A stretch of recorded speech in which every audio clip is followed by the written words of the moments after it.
在那座南半球島嶼的私人莊園裡，像柏茲站在花門下。這場婚禮籌備了整整7個月，從羅馬的古堡到京都的庭院，最終選在這個他曾帶着2個兒子躲避狗仔的避風港。所有細節都由他親自敲定，連餐巾的摺疊方式都換過3版。可當他真正站在這條鋪滿花瓣的長廊起點時，忽然覺得那些精心計算的完美像一層薄而脆的糖衣，底下裹着的是他38年嚟始終未能完全吞嚥的某種苦澀。他想起19歲那年第一次站在金像獎領獎台上，鎂光燈幾乎要把他灼傷。那時候他以為掌聲如桂冠能兌換後半生的安穩，後來才懂得命運饋贈的禮物早就在暗處標注了代價，而最昂貴的代價莫過於在億脈雙眼睛的注視下，連呼吸都成了可以被定價的奢侈品。此刻他側過頭，看見新郎穿着剪裁利落的深灰禮服站在牧師身旁，那是個圈外人，做海洋生物研究的學者，手掌有常年握實驗器材留下的薄件，眼神乾淨得近乎笨拙。當初在慈善晚宴上，他遞來的不是名片，而是一枚被海水磨完的貝殼，附着一句：你眼裡的光很像我在深海見過的某種輪廓。就是那樣一句毫無算計的真誠，讓他在無數個失眠的深夜忽然找到了錨點。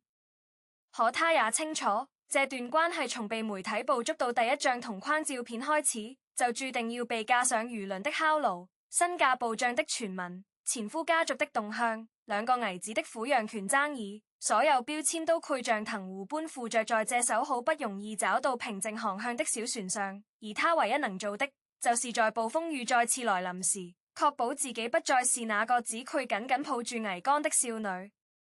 婚禮前3天，像柏茲獨自有車前往鎮上那家開了40年的手工婚紗店修改腰線。店主是個頭髮花白的意大利女人，用帶着濃重口音的英語問他為什麼要改掉原本那套鑲滿水晶的拖尾款。他撫摸着蕾絲邊緣繡着的細碎雛菊，輕聲說：太華麗的東西會讓人忘記自己是誰，就像他20出頭時拍的那些商業大片，每一幀都精緻到毛孔，卻找不到一個表情足於真正的自己。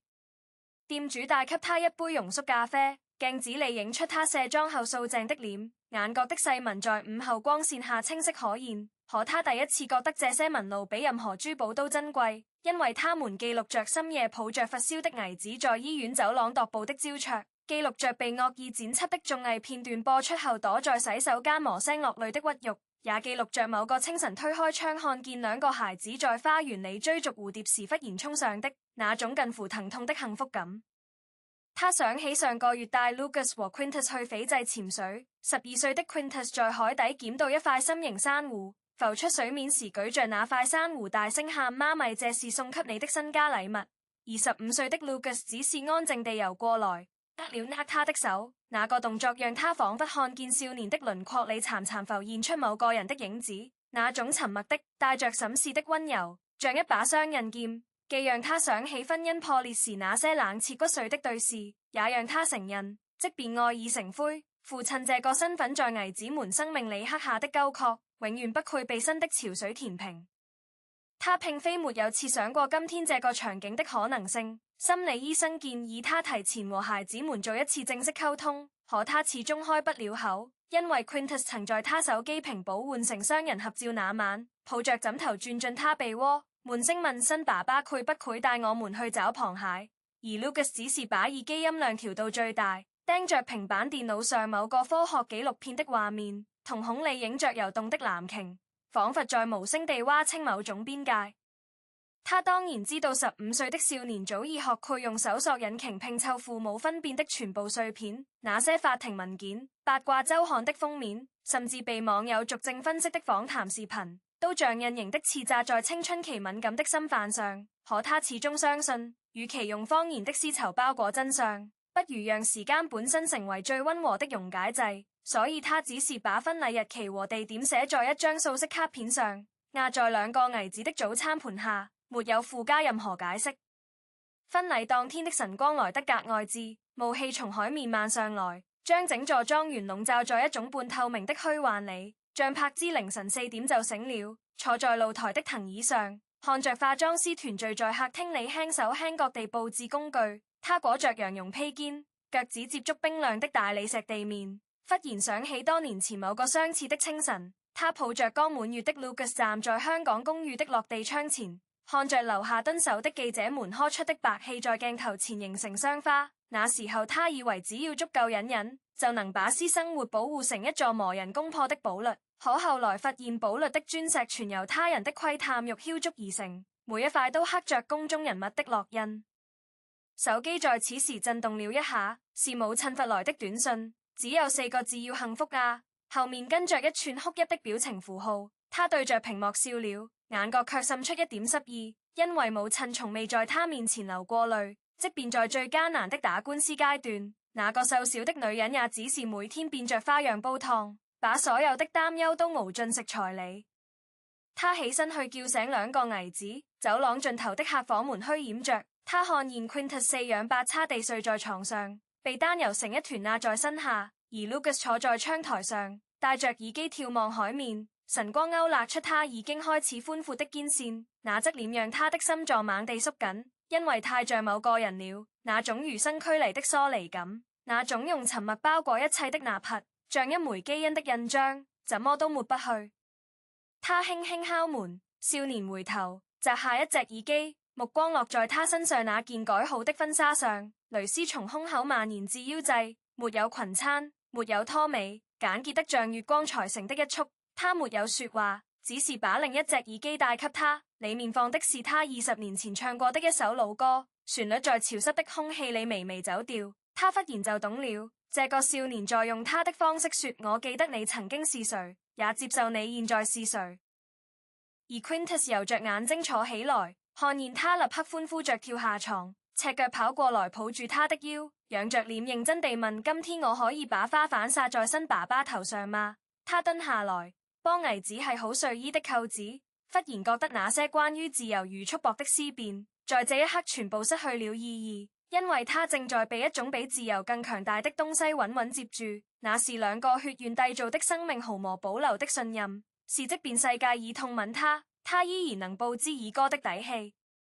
賓客在上午10點陸續抵達，大多數是張柏芝這些年在公益項目裡結志的朋友，有支教時印字的鄉村教師，有動物保護組織的志願者，船有幾位他在低谷期拍文藝片時合作過的幕後工作者。所有人都有一個共同特徵，他們不是靠閃光燈辨認他的，而是靠他幫他們包紮過傷口的手，或是陪他們在凌晨錄音棚裡吃過的那碗泡麵。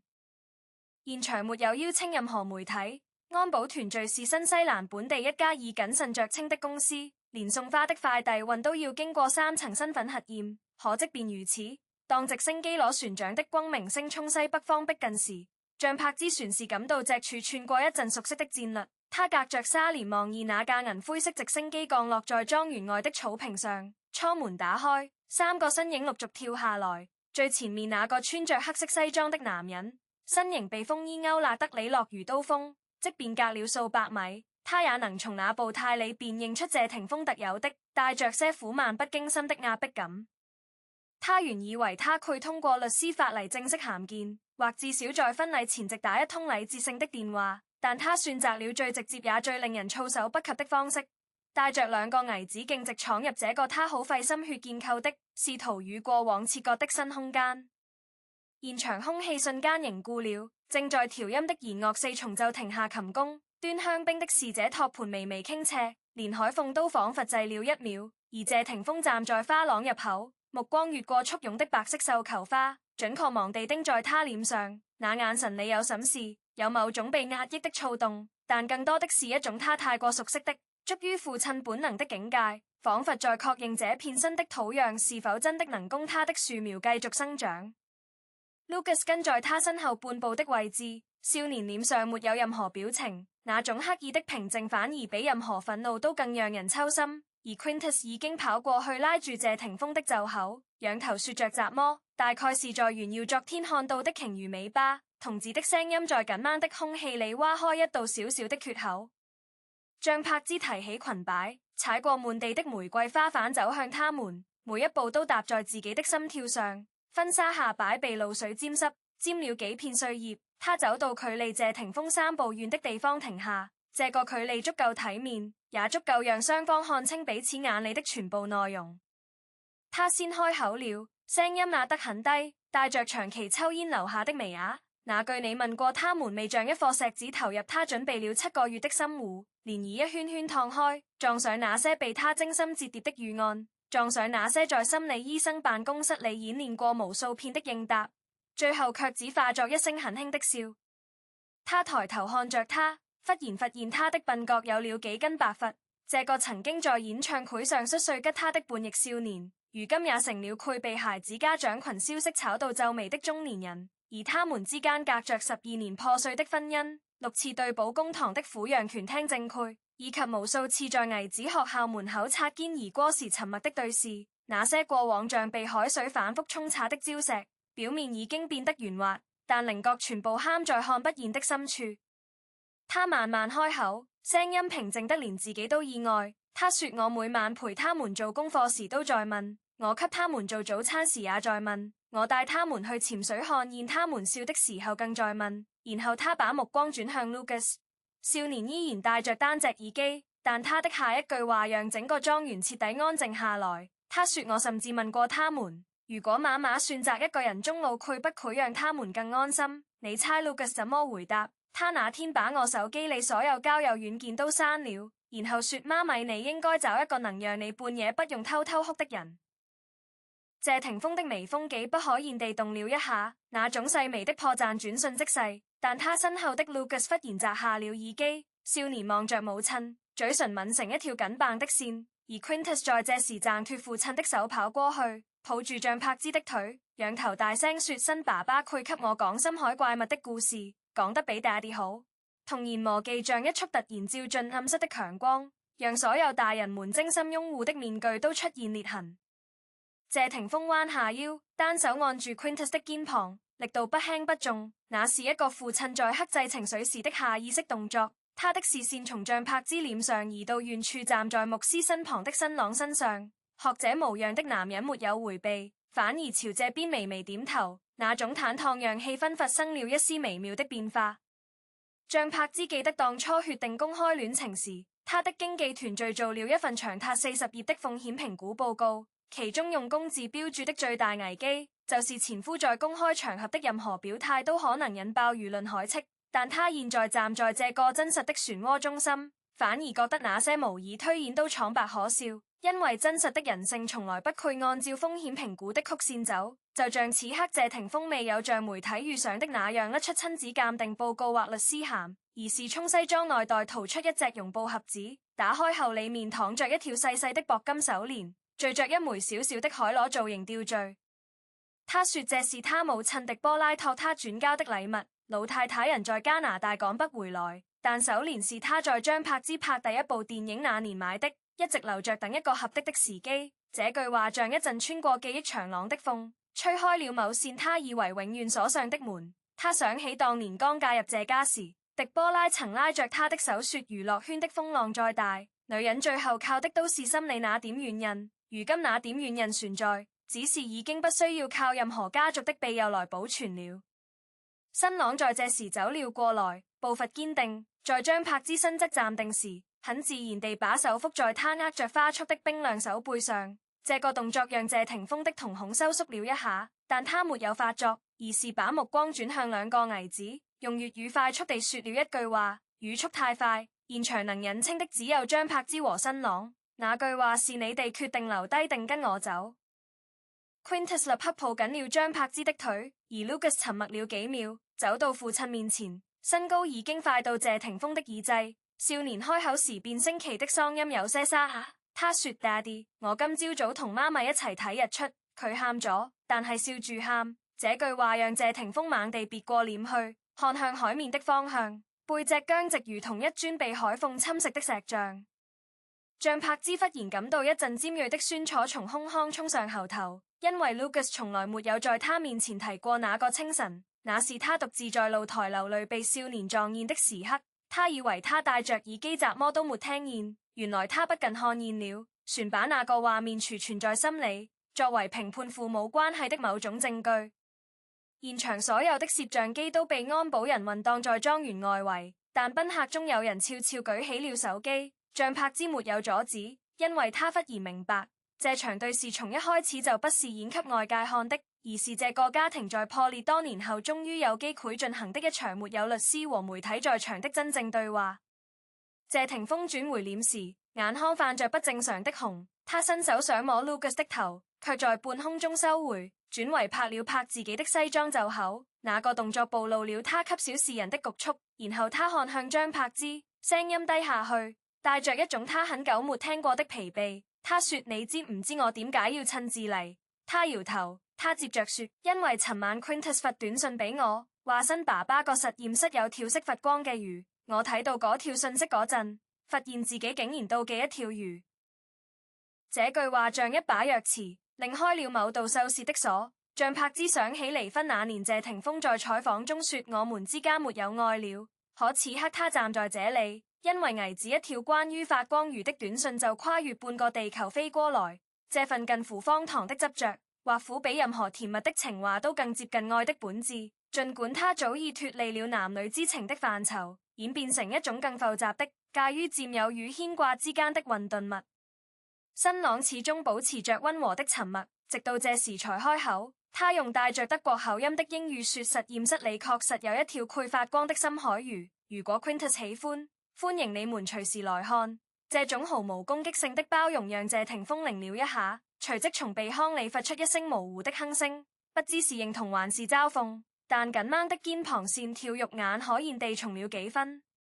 像柏芝看着這三個在他生命中以不同方式留下刻痕的男人，忽然想起心理學課上那個關於再婚家庭邊界建立的章節，理論告訴他需要明確的規則和漸進式的融合，但現實正在以一種遠超理論的野蠻生命力自行生長，就像閣下這片莊園裏那些肆意攀爬的野薔薇，沒有人刻意修剪，卻開出了最濃烈的顏色。他彎腰抱起懸在抱着他腿的 Quintus， 讓孩子能夠平視謝霆鋒，然後他望着前夫的眼睛，用他們都熟悉的粵語輕聲說：我哋之間嘅嘢，唔好要佢哋背。今日之後，你永遠係佢哋 Daddy， 我呢度永遠有你哋嘅位置。但係，他讀了讀，目光掠過新郎溫和的側臉，我都要有我自己嘅位置。海鳳忽然轉向，將花廊頂端的白紗吹得獵獵作響，遠處傳來教堂鐘聲，那是鎮上居民在舉行一場無關婚禮的日常彌撒。鐘聲隔着海環傳來，變得綿遠而悠長，像某種神諭般為這場對視畫上頓號而非句號。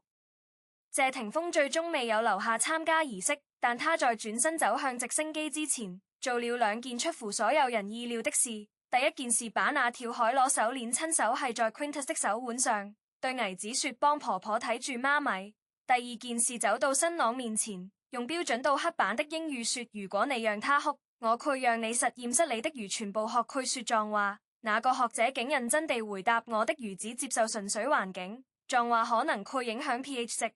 這種科學家式的幽默讓謝霆鋒嘴角抽搐了一下，但像柏芝看見他轉身時，風衣下擺揚起的弧度裏，有一種長達數年的堅冰終於開始融化的痕跡。直升機升空時 ，Lucas 站在張柏芝身旁，少年忽然把那隻一直戴着的耳機塞進他手裏，裏面傳嚟的不再是老歌，而是一段他自製的錄音。背景音裏有海浪，有 Quintus 的笑聲，有他在廚房哼歌的片段，最後是少年自己變聲期的聲音，用英文說：Mom, you deserve a whole ocean, not just a wave。他站着耳機，目送直升機變成海平線上的一個小點，忽然覺得那些關於新界部長如自由得失的世俗議論，在這一刻輕得像被風吹散的蒲公英絨毛。婚禮儀式在傍晚正式開始，夕陽將整片海環染成蜜糖色。像柏芝挽着新郎的手臂走過花廊時，看見 Lucas 站在第一排座位旁，手裏舉着那枚在斐濟撿到的珊瑚。少年用口型對他說：這是給你的新家約詞。而 Quintus 已經迫不及待地找起籃裏的花瓣往新郎頭上撒，稚嫩的笑聲驚起了棲息在棕櫚樹上的白鸚鵡。牧師念誦誓詞時，他透過朦朧的淚光望向台下那些真正在乎他的面孔。母親靠在父親肩頭擦拭眼角，支教時的同事抱着他手繪的賀卡，動物保護組織的朋友們在最後排比着愛心手勢。這些都不是鎂光燈追逐的面孔，卻是他真實生活裏一磚一瓦的構建者。當他說出我願意3個字時，海面上忽然剔起一群飛魚，銀色的鱗片在暮光中劃出短暫的弧線，像某種無聲的祝福。他不知道這是否就是他追尋了半生的自由，但他清楚，此刻他心裡不再有需要向誰證明的急切，不再有害怕被比較的惶恐，也不再有用財富或名聲填補空洞的慣性。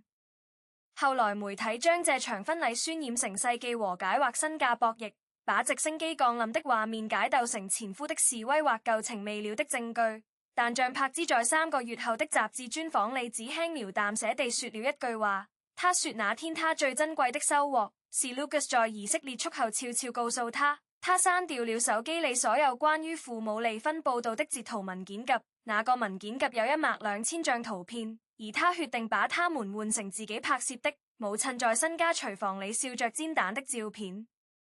人生走到38歲的門檻上，他終於明白，自由從來不是用暴漲的身價換來的奢侈品，也不是與過去徹底切割的決絕姿態，而是學會在所有喧囂的潮水中辨認出屬於自己的那一道波紋，並安然地讓他托着自己向前飄去。前方或苦仍有暗礁，或苦仍有風暴，但他的船底已經換上了用信任、坦誠和愛鑄成的更堅韌的木板，而2個矮子坐在船頭，一個在畫海圖，一個在掃星星。他們的存在本身就是他無需再向任何人解釋的歸航坐標。